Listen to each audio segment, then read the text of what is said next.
In 1985, I was 8. Michael Jordan was named Rookie of the Year. The Nintendo Entertainment System was released in America, and some crappy unknown car company came out with something called the 4Runner.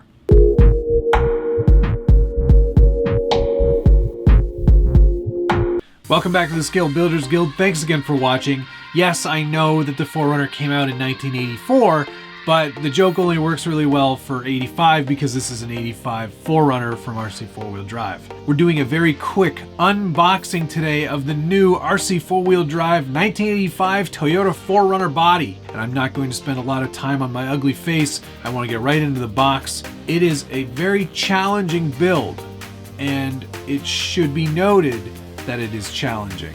It's probably not a great first hard body build. There are a lot of intricate pieces, a lot of very difficult steps, but all of that in mind, what you end up with is pretty darn amazing. Pretty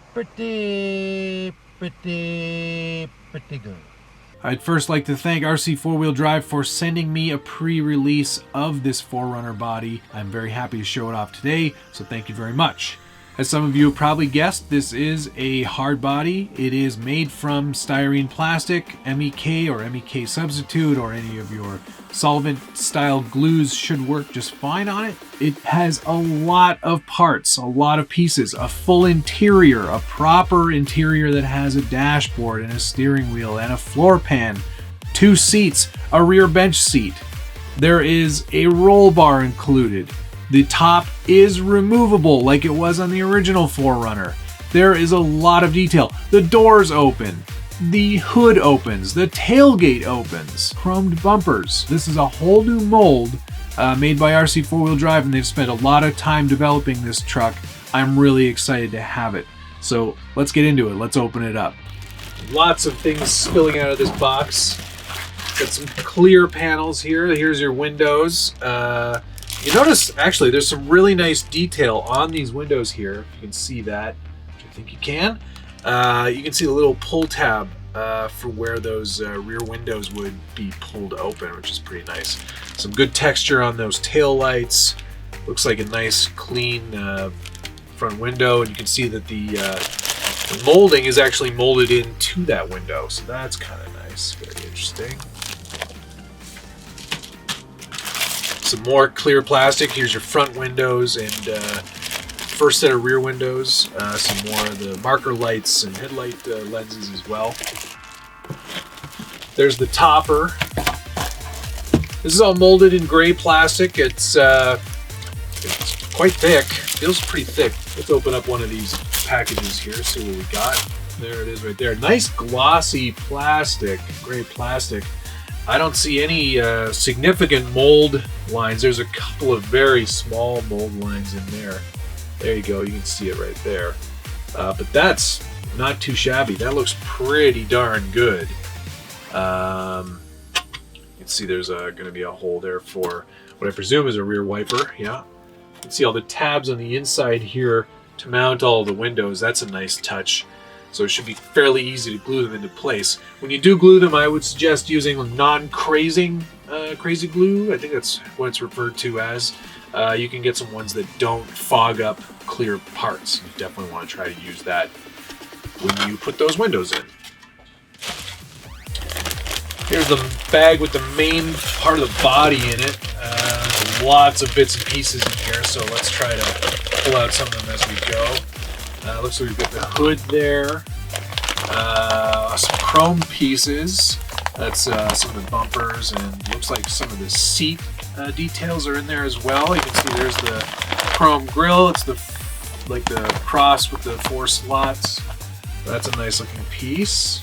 And here's the main part most people are going to be interested in, and it's the actual body. Again, it's the same nice shiny molded plastic.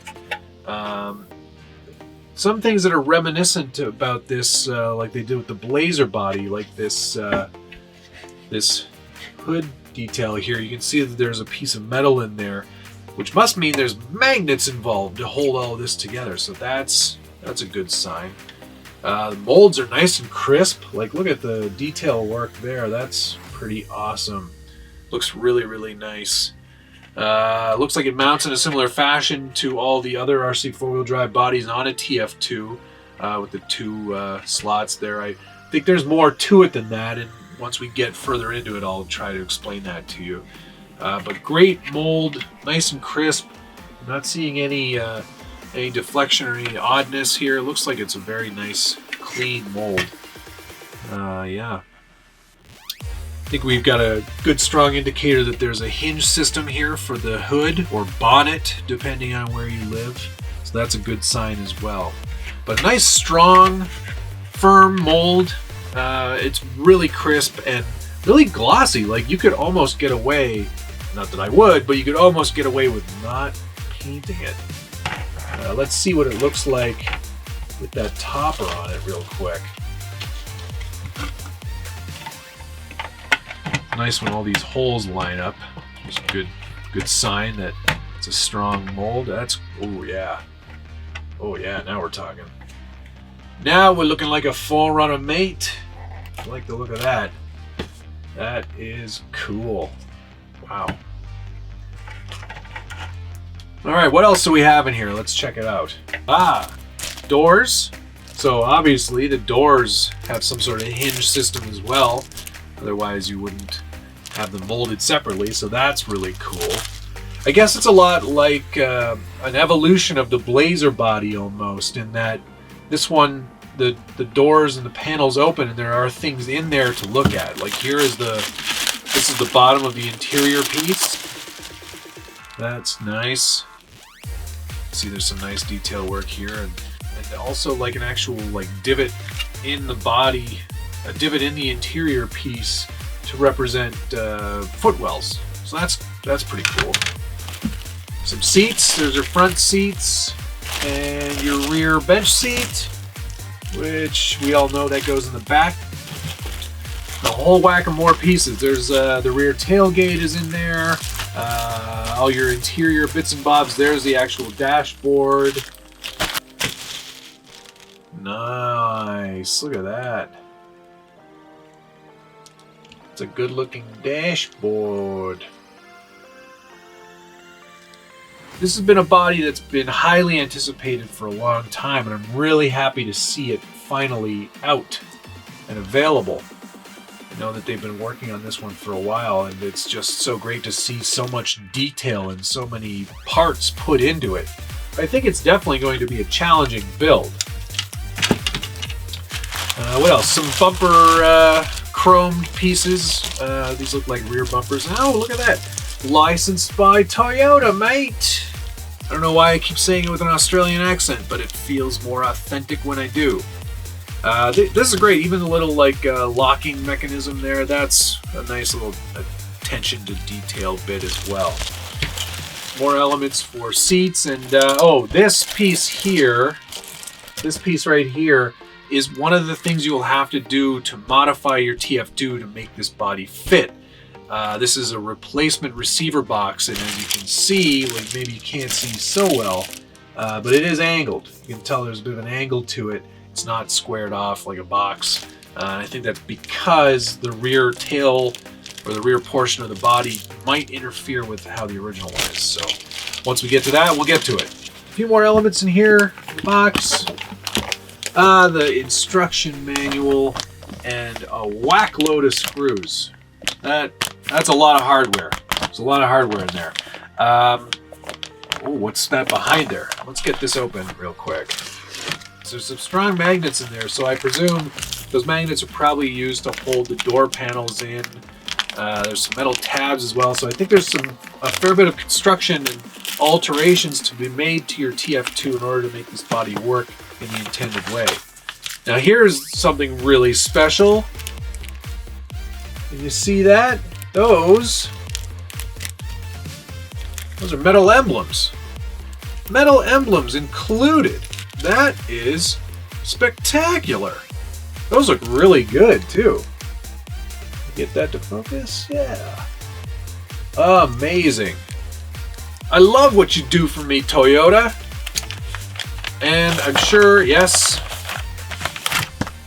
an excellent looking sticker sheet. These are cool. Look at those. California specific RC 4-wheel drive license plate. Nevada. I like Nevada. Some RC 4-wheel drive, 4Runner, and then all the standard original stripes from the 4Runner. Also, look at all the detail work on the radio, and hey, even get the little transfer gear shifting instructions.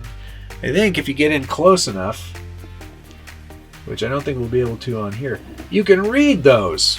That is cool. There's your inclinometer. That's really nice. That goes in the top stack on the dash. And no wimps, obviously. But before you apply these, you better see the instructions, just in case you put a sticker on wrong. And as if it were some sort of witchcraft, here is the body basically completed. I didn't want to get too far into the construction of this before I start doing my priming and painting, but here is the basic structure of everything that you're going to get with the RC 4-wheel drive Toyota 4Runner hard body. As you can see, full interior, both sets of seats, dashboard, flat floor so you can actually get a driver figure in there, nice chrome front grille, even with the little kind of wind deflector at the bottom. Opening hood, which probably won't open without everything falling apart at this point. Removable top, which I think that's a pretty cool configuration right there. It's great to see the roll bar and a working tailgate, which is very stiff right now, but does open. There you go. And just so many cool pieces.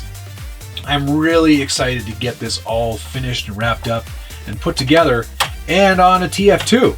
I think it's just going to be awesome. I'm a big fan of 4Runners. I always have been. Just to see this level of detail presented in a model kit, basically, is just phenomenal. I cannot wait to have it all wrapped up and finished. So there you have it, the new RC 4-wheel drive Toyota 4Runner body. I'm really happy to have one of these. I'm really looking forward to having it built and assembled and on the trails as soon as possible. Thanks so much to RC 4-wheel drive, and thank you so much for watching. We'll see you again soon.